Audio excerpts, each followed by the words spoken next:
Hydrogen electrode is not employed in laboratory works because it is aqueous, so the glass electrode is used in order to replace the use of hydrogen electrodes. The glass electrode is a type of ion-selective electrode made of a doped glass membranes that is sensitive to a specific ion.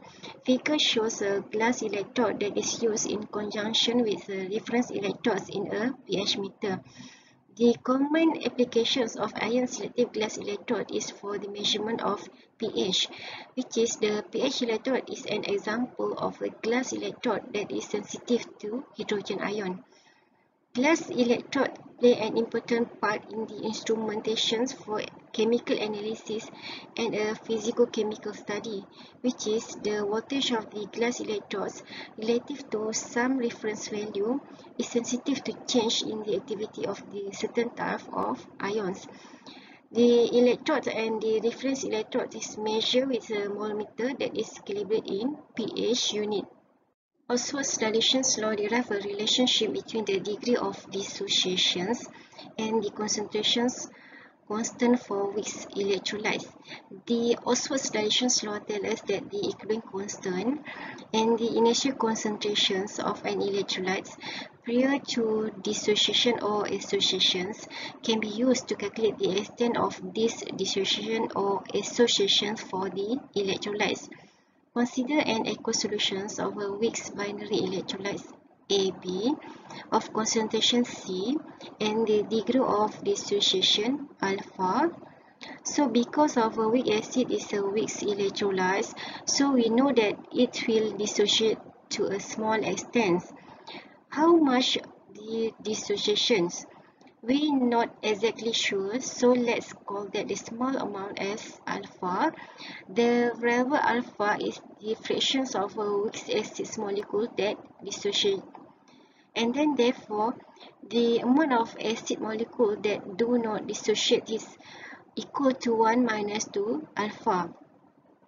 The following equilibrium expressions is look like as expressed here. By applying a law mass actions to these above equations, so we can measure the dissociation constants. For most Wick's electrolytes, the degree of dissociation alpha is very small. Therefore, 1 minus alpha is approximately 1. And then the degree of ionizations or dissociation of any Wick's electrolytes is inversely proportional to the square roots of the concentrations and directly proportional to the square roots of the dilutions. And this relationship is known as Oswald's law. Electrolysis is a process in which electrical energy is used to cause a non-spontaneous chemical reactions to occur. In galvanic cell, chemical energy is converted into electrical energy. The opposite is true for electrolytic cells, in which in electrolytic cells, electrical energy causes non-spontaneous reactions to occur in the process known as electrolysis. The electrolysis is a method of separating bonded elements and compounds by passing an electrical current through them, which is it uses direct electrical currents to drive and otherwise non-spontaneous chemical reactions. Electrolysis process is very important commercially as a stage in the separation of elements from naturally occurring sources such as ore using electrolytic cells, which is an electrolytic cell contains a pair of electrodes connected to the battery that serve as electron pump. The cation are likely to be reduced at cathodes, while anions are likely to be oxidized at the anodes. In electrolytic process, it is usually found that the voltage required to a reaction is considerably higher than the electrode potentials indicates, and the overvoltage is the difference between the electrode potentials and the actual voltage required to cause electrolysis process. As we have covered, electrolysis is the passage of a direct electrical current through an ionic substance that is either molten or dissolved in a suitable solvent. This results in chemical reactions at the electrode and the separations of materials. Two commonly used methods of electrolysis involve molten sodium chloride and aqueous sodium chloride. In its molten state, sodium chloride, an ionic compound, can be electrolyzed to form a sodium metals and a chlorines. A reaction that occurs at electrolytes where the sodium ions migrate to the cathode where electrons enter the metals and reduce to sodium metal.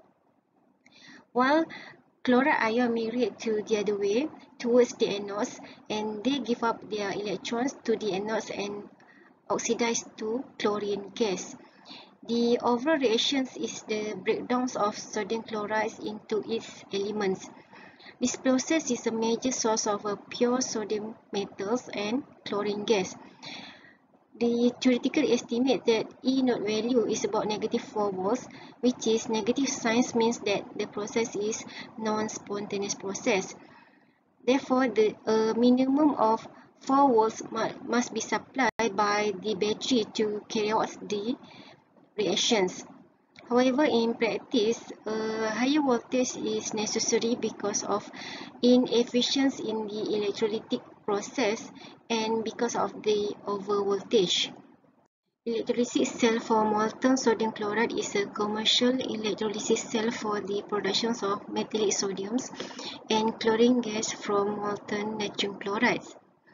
The electrolytic cells in the process is called as a down cell, as shown in figure here, which is sodium chloride is melt above its melting point, 801 degrees Celsius, and then two electrodes are inserted into the melt and electrical current is passed through the molten salt, and then the chemical reaction can take place at the electrode. The liquid sodium floats to the top of the melt above the cathodes and is drained off into a storage tank, while the chlorine gas bubbles out of the melt above the anodes. The chlorine gas is collected and piped out, and the sodium, which is a liquid at this temperature and lighter than the fused salt, floats to the surface and recover. Electrolysis of water. Since water can both oxidize and reduce, it competes with the dissolve of sodiums and chloride ions. Rather than producing sodiums, hydrogen is produced. Pure water cannot undergo the significant electrolysis without an electrolyte such as acid or base. So if the object is to produce hydrogen and oxygen, the added electrolytes must be energetically more difficult to oxidize or reduce than the water itself. Whilst the electrolysis of solutions of sulfuric acids or salts such as natrium nitrates result in the decomposition of water as both electrolytes, which is the hydrogen will appear at the cathodes and the oxygen will appear at anodes. The amount of hydrogens generated is twice the number of the mole of oxygens, and both are proportional to the total electrical charge conducted by the solutions. Figure shows the electrode reactions during the electrolysis of water. The electrolysis of water is the decomposition of water into oxygen and hydrogen gas due to the passage of an electric current. The electrolytic cell consists of a pair of platinum electrodes immersed in water to which a small amount of an electrolyte such as sulfuric acid has been added. The electrolyte is necessary because pure water will not carry enough charge due to the lack of ions. At anode, water is oxidized to oxygen gas and hydrogen ions. At cathode, water is reduced to hydrogen gas and hydroxide ions. You can see here that the sign of electrode are opposite to those of carbonic cells. which is in a galvanic cell, the anode is negative because it supplies electron to the external circuit. In an electrolytic cell, the anode is positive because electrons are withdrawn from it by the battery. So in order to obtain the overall reactions, the reduction half reactions was multiplied by 2 to equalize the electrons. The hydrogen ion and hydroxide ion produced in each reaction combine to form a water. Electrolysis of an aqueous sodium chloride solutions. Electrolyzing aqueous solutions of any compound can be more complicated than electrolyzing molten compound because the water molecules can provide hydrogen ion and hydroxide ion in addition to the ion from the ionic compounds. In anode, where oxidation reaction occur, there are two substances that can be oxidized at anode, which is chloride ion and water molecules. The standard state potential for these half reactions are also close to each other. There might be expected to see a mixture of chlorine and oxygen gas collected at anode. In practice, the only products of these reactions is chlorine gas. At first glance, it would seem easier to oxidize water since that E naught is equal to 1.2 volts. Then chloride ion, which is E naught, is equal to 1.36 volts. In summary, the electrolysis of aqueous solutions of sodium chloride doesn't give the same products as electrolysis of the molten sodium chlorides, which is electrolysis of the molten natrium chloride decomposes this compound into its elements, while the electrolysis of an aqueous sodium chloride solution gives a mixture of hydrogen and chlorine gas and an aqueous sodium hydroxide solutions. Because of the demand of chlorine is much larger than the demand of sodiums, electrolysis of the aqueous sodium chloride is a more important process commercially. The electrolysis of an aqueous natrium chloride solution has the other two advantages, which is it can produce hydrogen gas at the cathode, which can be collected and sold, and at the same time can produce sodium hydroxide, which can be drained from the bottom of the electrolytic cell and also can be sold.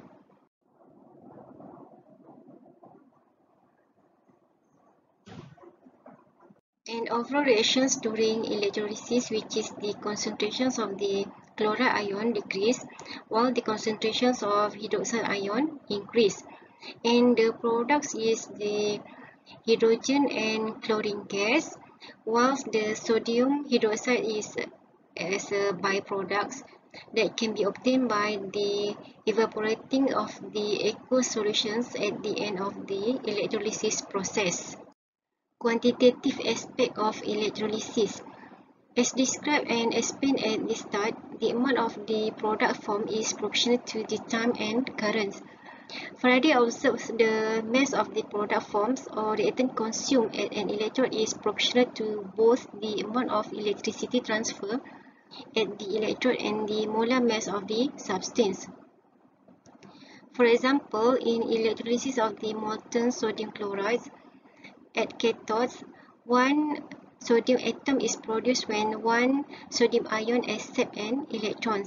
This the Avogadro numbers of electrons is supplied in order to reduce 1 mole of sodium ions. While in anodes, oxidations of two chloride ions yield one chlorine molecules.